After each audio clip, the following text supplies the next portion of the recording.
Maintenant, parlons un peu moins de l'affaire Ziad Takieddine que une réflexion générale autour de comment ce genre de vidéo de 32 secondes peut mettre à bas toute une affaire judiciaire qui pourtant a accumulé des preuves matérielles contre Sarkozy.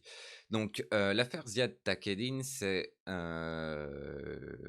l'histoire du gouvernement libyen qui aurait donné 5 millions d'euros à la campagne de Sarkozy en 2017. C'est effectivement quelque chose d'illégal et c'est quelque chose qu'il faut traiter au niveau judiciaire. Mais récemment, Ziad Takieddine, qui avait pourtant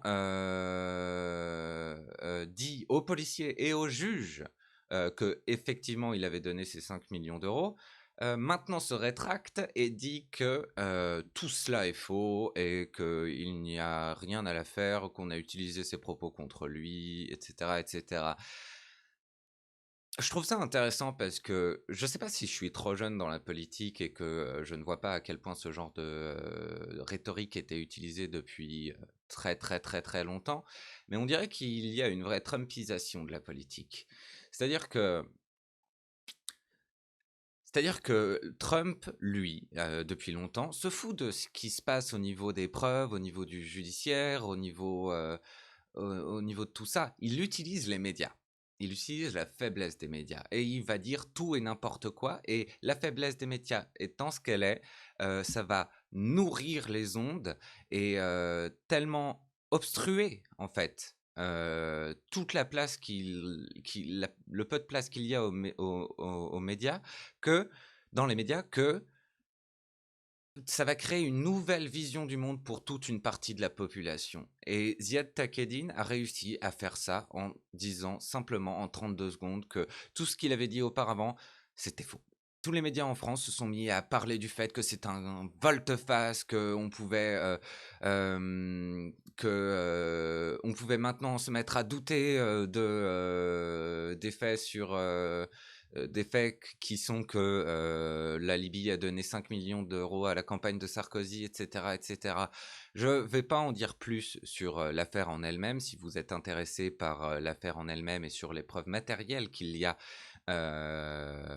pour cette affaire, vous pouvez regarder à l'air libre le 25e épisode qui en parle sur Mediapart, sur YouTube ou sur le site de Mediapart, comme vous voulez. Moi, je suis intéressé par cette faiblesse des médias qui, soit, de un, sont totalement biaisés, et du coup vont se faire le relais de n'importe quelle propagande qui va à l'encontre des faits réels, soit qui sont tellement basés sur la sensationnalisation des affaires qu'ils vont se faire un très pauvre relais des faits et qui vont permettre à des rhétoriques mensongères de ce type de prendre plus de place que l'explication technique et factuelle de ce qui s'est réellement passé.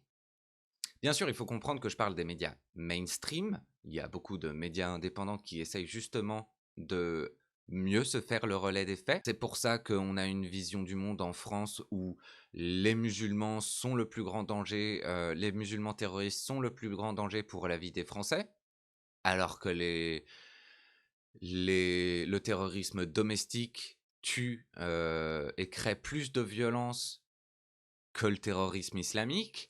C'est pour ça on voit assez mal